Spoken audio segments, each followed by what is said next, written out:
Hello everyone, welcome to the channel Ivy Legal. आज की video में हम डिस्कस करेंगे section 17 of Indian contract act के बारे में।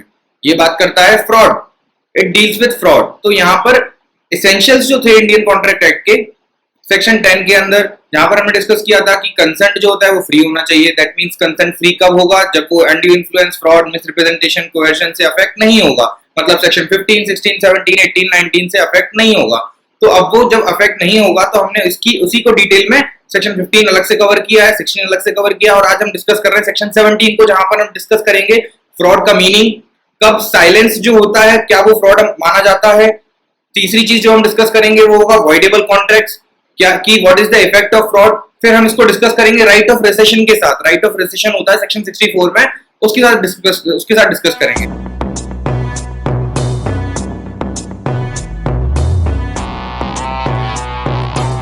तो चलिए वीडियो को स्टार्ट करते हैं। Starting with the meaning of section 17। सबसे पहले हमको ये जानना जरूरी है कि सेक्शन 17 में फ्रॉड डिफाइन किस तरीके से है। What is the meaning of fraud?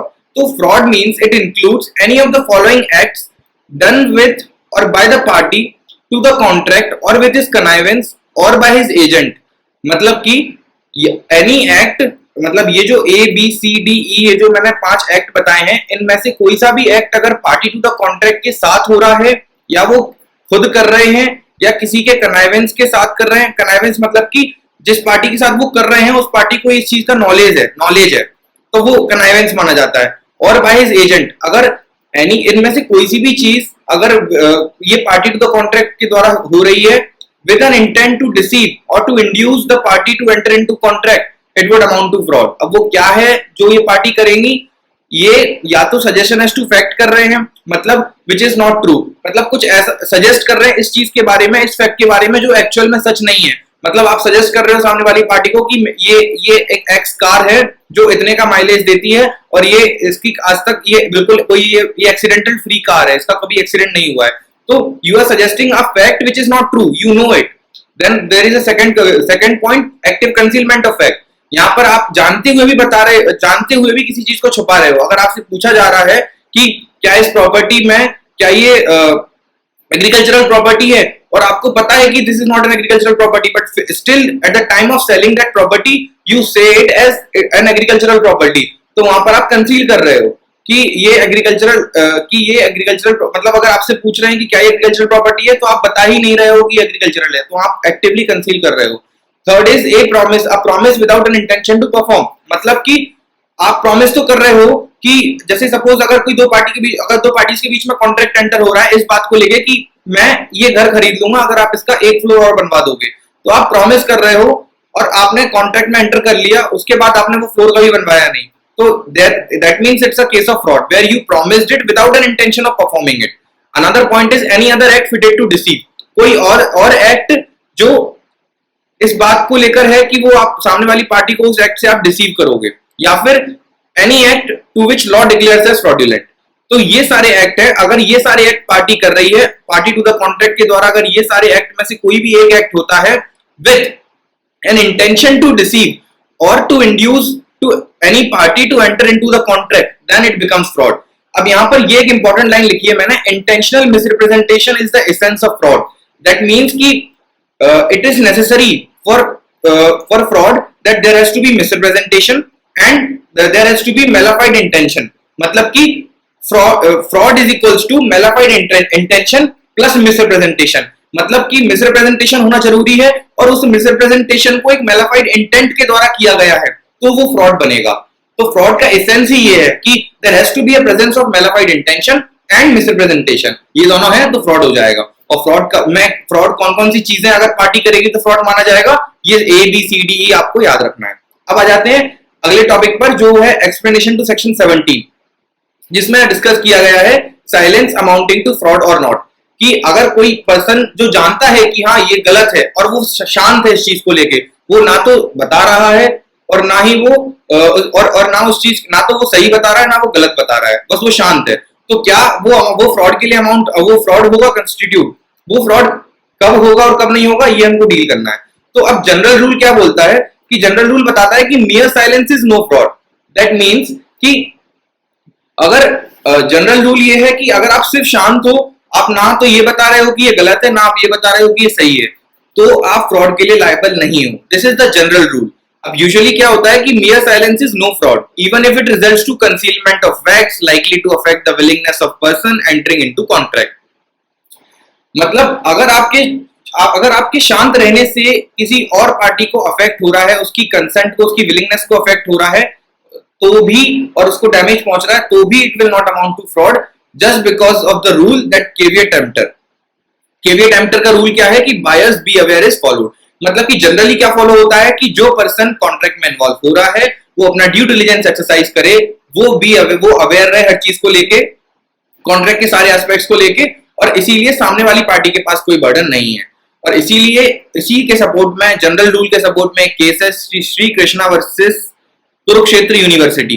तो श्री कृष्णा वर्सेस कुरुक्षेत्र यूनिवर्सिटी में क्या हुआ कि एक कैंडिडेट था, उसने ये मेंशन नहीं किया कि उसकी अटेंडेंस शॉर्ट है, कि उसकी अटेंडेंस जो रिक्वायरमेंट है उससे शॉर्ट हो रही है और वो इसीलिए एग्जाम में अपियर नहीं हो पाएगा। ये उसने मेंशन नहीं किया एग्जामिनेशन फॉर्म फिल करते समय कि वो उसकी अटेंडेंस कम है, और इसीलिए कोर्ट ने इसमें ये हेल्ड किया कि there was no fraud as it was the duty of the university to scrutinize forms which failed to do so, which the university failed to do so, and university was stopped from cancelling his exam। तो यहाँ पर university ने उसका exam cancel किया था इस ground पे कि उसने ये मेंशन ही नहीं किया था एग्जामिनेशन फॉर्म में कि he is short of attendance. But court ने ये बोला कि यूनिवर्सिटी की ड्यूटी बनती है, यहाँ पर केविएट एम्प्टर का रूल अप्लाई होगा और यूनिवर्सिटी की ड्यूटी बनती है कि वो ड्यू डिलिजेंस करे, स्क्रूटिनाइज करे और चेक करे कि उसकी ही लायबिलिटी की जिस बच्चे ने एग्जामिनेशन फॉर्म फिल किया है क्या उसकी अटेंडेंस कंप्लीट थी या नहीं थी। तो यहाँ पर even though the student was silent about his shortage of attendance, that also did not amounted to fraud। reason being कि यहाँ पर कोर्ट ने केविएट एम्प्टर को अपहेल्ड किया था, and this was all about general rule। अब फिर कौन कौन से केसेस हैं जिसमें अगर आप साइलेंट रहते हो तो फ्रॉड माना जाएगा। So that is covered under exceptions. Exception में हम सबसे पहले डिस्कस करेंगे exception number 1, then 2, then 3 and then we will talk about exception number 4। तो स्टार्ट करते हैं 1 से। 1 है कि silence in the case where silence is equivalent to speech. अगर कोई ऐसा केस है जहां पर आपके शांत रहने से, आप अगर शांत हो तो ये मान लिया जाएगा कि नहीं आपने बोला है, ये शांत, where silence is equal to speech, in that case also it will be termed as कि साइलेंस अमाउंटेड टू फ्रॉड। तो where silence is itself a deception, तो दैट विल बी फ्रॉड। मतलब अगर आपसे पूछा जा रहा है, आपसे एक्सप्रेसली पूछा जा रहा है कि क्या ये गलत है, क्या इस प्रॉपर्टी की क्वालिटी अच्छी है, कंस्ट्रक्शन क्वालिटी, आप फिर भी शांत हो तो दैट मीन्स कि आप शांत हो तो मतलब इट इज फ्रॉड, क्योंकि आप कुछ चीज छुपा रहे हो। Then coming on to second exception, change of circumstances. मतलब अगर आपने किसी को कोई चीज बताई है और मतलब किसी को, अगर आप जो दो पार्टीज हैं वो, और एक पार्टी जो सामने वाली पार्टी को कोई प्रॉपर्टी बेच रही है और वो उस प्रॉपर्टी के बारे में आधी चीजें बताता है और कुछ सर्कमस्टेंसेस चेंज हो जाते हैं जिस कारण से कुछ और चीजें बाहर निकल के आती हैं जो एक पार्टी को पता है और वो दूसरी पार्टी को नहीं बता रहे हैं। सो दैट वुड आल्सो, और उस चीज को लेके वो साइलेंट है, तो यहाँ पर भले ही उन्होंने स्टार्टिंग में सारी चीज बता दी थी but due to change in circumstances यहाँ पर कुछ चीजें और रह गई थी जो बताना थी, जो उसने छुपा के रखी एक पार्टी ने दूसरी पार्टी से। तो that will also constitute silence amounting to fraud. Where true representation becomes false on account of change in circumstances, then it is the duty of the person to communicate. अगर circumstances change होने के कारण अगर कुछ जो उसने सच बोला था वो अब गलत हो गया है तो उसको ये कम्युनिकेट करना है कि नहीं ऐसा नहीं था, ऐसा है। अगर वो प्रॉपर्टी बेच रहा है, उसने बोला कि हमारी प्रॉपर्टी में अंदर 3 रूम है, बाद में पता चलता है कि उसको लेटर ऑन उसको पता लगा कि नहीं वो एक रूम एक्चुअल में हॉल में कन्वर्ट हो गया था, तो अब बेसिकली उसकी प्रॉपर्टी में अंदर एक फ्लोर पे सिर्फ 2 ही रूम है, 3 नहीं है। तो ये चीज उसको इन्फॉर्म करनी चाहिए थी बायर को before entering into the contract. अगर नहीं करी तो silence would amount to fraud. Then coming on to half truths. तो हाफ ट्रूथ से मतलब क्या है कि आधा आप सच बता रहे हो, आधा झूठ बता रहे हो। तो person becomes guilty of fraud by non disclosure if he voluntarily discloses something and then does not disclose the rest. अगर मान लो सेलर ये बता देता है कि इस प्रॉपर्टी की, ये जो प्रॉपर्टी है इसमें इसकी कंस्ट्रक्शन क्वालिटी ठीक नहीं है, और फिर वो आगे कुछ बता नहीं जाता है कि कौन से स्पेसिफिक एरिया में कंस्ट्रक्शन क्वालिटी वीक है, इससे पहले कि वो रुक जाता है। तो यहाँ पर वो आधी चीज वॉलंटरली बताता है और आधी नहीं बताता है, तो in that case also silence would amount to fraud. अब आता है फोर्थ एक्सेप्शन, जो बहुत इंपॉर्टेंट एक्सेप्शन है, which talks about duty of speak. तो यहाँ पर ये आया है कंसेप्ट इस बात को लेके कि जो फिड्यूशियरी रिलेशनशिप होती है ना, जहां पर एक पार्टी दूसरी पार्टी पे ट्रस्ट एंड कॉन्फिडेंस रिपोज करती है, जहां पर एक पार्टी दूसरी पार्टी के ऊपर अपना ट्रस्ट एंड कॉन्फिडेंस रख के और आगे बढ़ते हैं कॉन्ट्रैक्ट में, उन सब केसेस में जिसके ऊपर ट्रस्ट एंड कॉन्फिडेंस होता है, उस पर्सन की ड्यूटी होती है सारी फैक्ट्स को डिस्क्लोज करना। तो ये कॉन्ट्रैक्ट, ये चीज कहां से आई है? ये आया है कॉन्ट्रैक्ट ऑफ इंश्योरेंस से। बेसिकली जो टर्म है उबरी में फिदाई, तो इससे इसका मतलब क्या होता है कि इन गुड फेथ आपको सारी चीजें डिस्क्लोज करनी है, ठीक है। तो यहाँ पर ये प्रिज्यूम कर लिया जाता है कि सामने वाली पार्टी सारी चीजें अपने ट्रुथ सारे ट्रुथ्स को डिस्क्लोज करेगी इन गुड सेंस, ठीक है। तो where one party without any means of discovering truth depends on the good sense of other party, मतलब यहाँ पर एक पार्टी जो दूसरी पार्टी पे अपना कॉन्फिडेंस और ट्रस्ट शो कर रही है, वो विदाउट डिस्कवरिंग द ट्रुथ उस पार्टी पे भरोसा करके आगे बढ़ जाएगी। तो यहाँ पर इसीलिए ये इंपॉर्टेंट है कि जिस पार्टी के ऊपर कॉन्फिडेंस आपने दिखाया है वो इस कॉन्फिडेंस को आगे बढ़ाए और इस कॉन्फिडेंस को ध्यान में रखते हुए सारी चीजों को, मतलब सारे ट्रूथ और सारे ट्रू फैक्ट्स डिस्क्लोज करे। और इसी से रिलेटेड ये केस है मीथूलाल नायक वर्सेस एलआईसी। तो मीथूलाल नायक वर्सेस एलआईसी में क्या हुआ? It was held in the contracts of uberrimae fidei, suppression of truth is equal to suggestion of falsehood. तो मतलब इसमें ये बताया गया कि अगर in the contracts of uberrimae fidei, मतलब in the contracts of such as insurance contracts में क्या होता है? इंश्योरर आपसे पूछता है इंश्योर्ड से कि जो इंश्योरेंस पॉलिसी होती है उससे पूछता है कि क्या आपको ये बीमारी है, क्या आपको ये बीमारी हुई है, क्या आप स्मोकिंग करते हैं, क्या आप ड्रिंकिंग करते हैं, आपको उसमें डिस्क्लोज करना है। और वो विदाउट डिस्कवरिंग द ट्रूथ आप पे विश्वास कर लेंगे कि नहीं ठीक है आप सच बोल रहे हो। तो ये है, और अगर उसमें अगर आप सप्रेस करते हो ट्रूथ तो that would amount to suggestion of falsehoodness, तो वो फ्रॉड में काउंट हो जाएगा। Then comes to another important point, इसका एक एक्सेप्शन है इस रूल का, जो कि एक्सेप्शन टू सेक्शन 19। अब हम सबसे पहले सेक्शन 19 पढ़ लेते हैं। तो अभी हमने डिस्कस कर लिया कि ये ड्यूटी टू मतलब साइलेंस कब फ्रॉड माना जाता है और कब फ्रॉड नहीं माना जाता है। अब हम लोग डिस्कस करेंगे सेक्शन 19 इफेक्ट ऑफ फ्रॉड। तो सेक्शन 19 इफेक्ट ऑफ फ्रॉड में ये बताया गया है कि अगर फ्रॉड हुआ है तो कॉन्ट्रैक्ट पे क्या इफेक्ट होगा? तो कॉन्ट्रैक्ट वॉइडेबल हो जाता है and it becomes voidable at the option of the party whose consent was so caused. ठीक है, जिस पार्टी की कंसेंट फ्रॉड के थ्रू ऑब्टेन करी गई है उसके हाथ में होता है कि वो उस कॉन्ट्रैक्ट को वॉइड डिक्लेयर करवा दे। ठीक है, तो अब यहां पर क्या होता है कि the victim has an option either to avoid the contract और क्लेम राइट ऑफ रिसेशन और अल्टरनेटिवली टू अफर्म इट। या तो वो राइट ऑफ रिसेशन क्लेम कर ले जिसमें वो कॉन्ट्रैक्ट को कैंसिल करवा देगा, या फिर वो कॉन्ट्रैक्ट को वॉइडेबल डिक्लेयर करवा दे, वॉइड डिक्लेयर करवा दे, या फिर वो अफर्म कर ले कि नहीं ठीक है इट्स फाइन, कंसेंट उसकी अगर फ्रॉड से भी ऑब्टेन हुई है but he has no issues. तो उसके पास तीनों ऑप्शन है, तो यहां पर उसके पास चॉइस होता है कि वो तीनों में से कोई भी एक चूज कर सकते हैं। अब इसी के साथ आते हैं राइट ऑफ रिसेशन पे। तो सेक्शन 64 में बताया गया है कि पार्टी जो रिसेशन क्लेम कर रही है, जो कोर्ट में राइट ऑफ रिसेशन को एक्सरसाइज कर रही है, उसकी ये ड्यूटी है कि वो इस राइट को क्लेम करने से पहले ये मेक श्योर करे कि क्या that party is in position to restore the benefits which he may have obtained under the contract.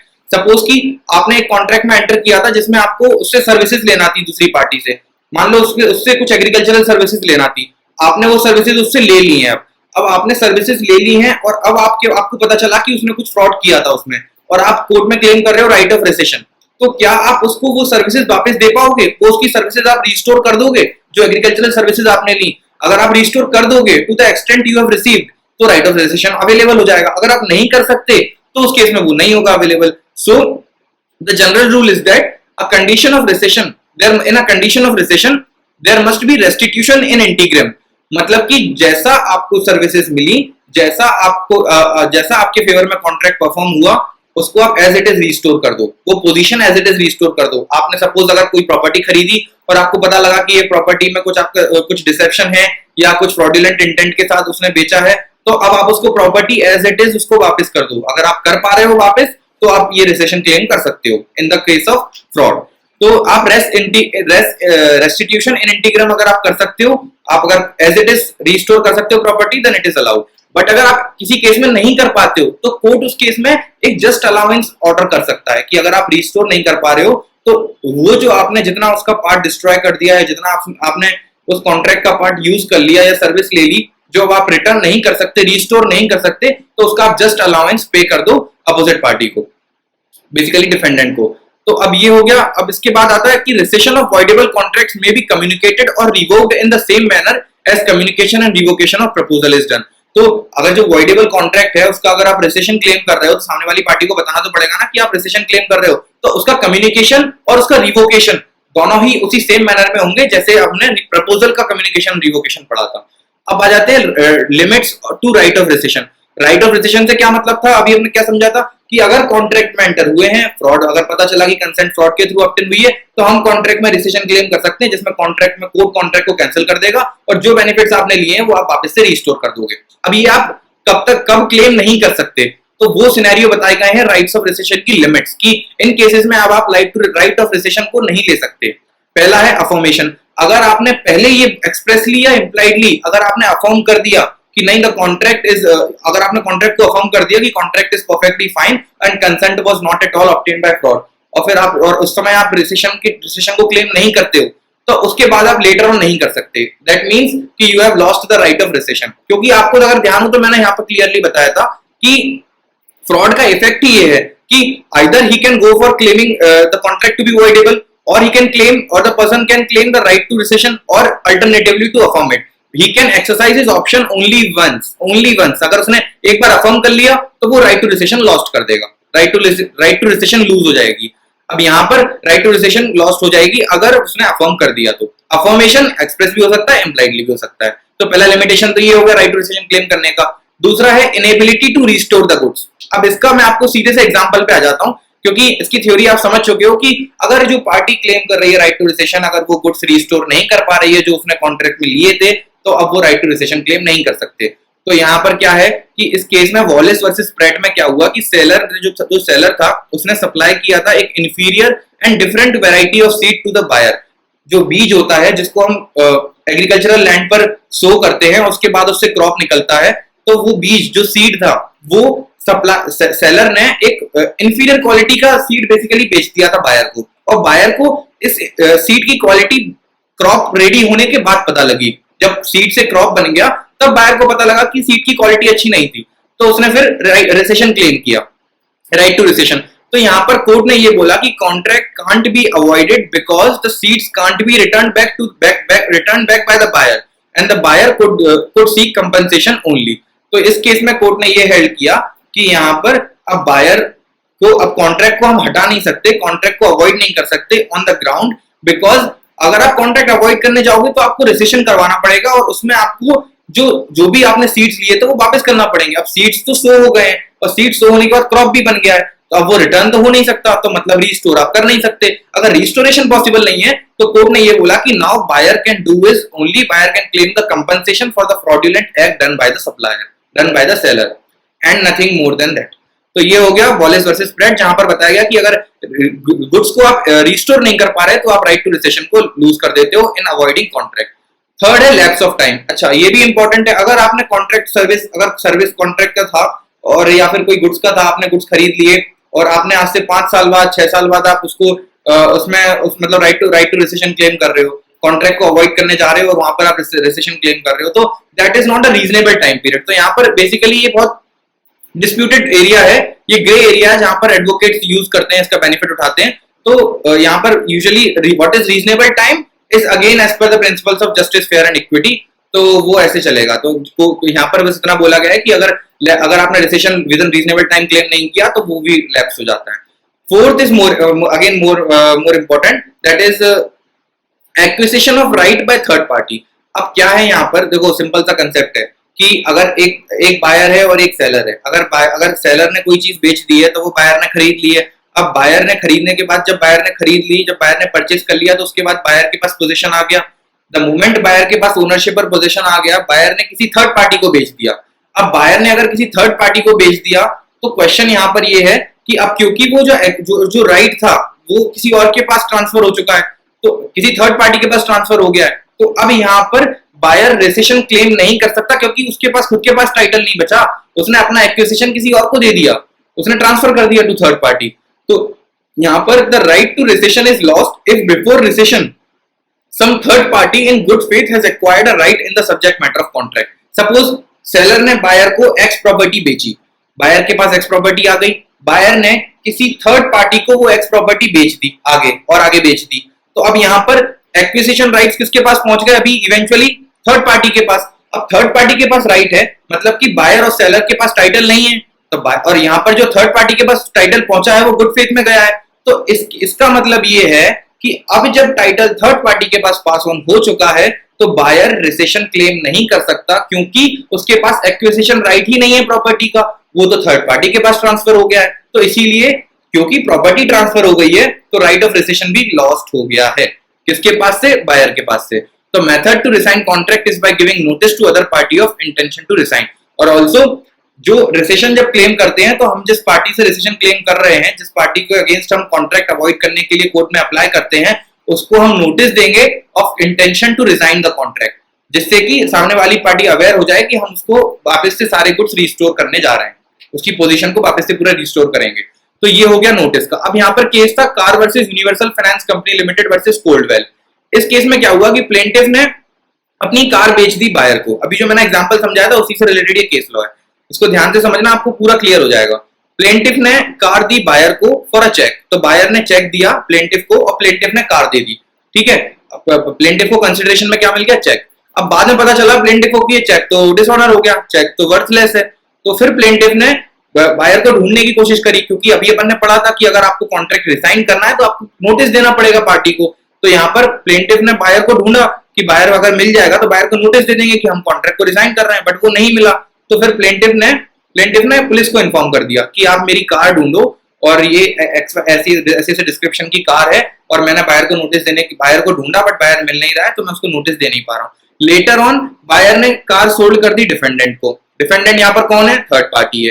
तो अब बायर ने जो कार प्लेंटिफ ने बायर को बेची थी वो बायर ने डिफेंडेंट को बेच दी है यहाँ पर एज अ थर्ड पार्टी। अब कोर्ट ने ये हेल्ड किया इस केस में। अब यहाँ पर देखो, अब यहाँ पर प्लेंटिफ जब रिसेशन क्लेम कर रहा है तो उसको नोटिस देना पड़ेगा, बट उसने नोटिस तो दिया नहीं क्योंकि बायर तो मिला ही नहीं। तो कोर्ट ने लेकिन यहाँ पर ये बोला कि informing police is an overt act showing an intention to reside, so here plaintiff can recover car from defendant।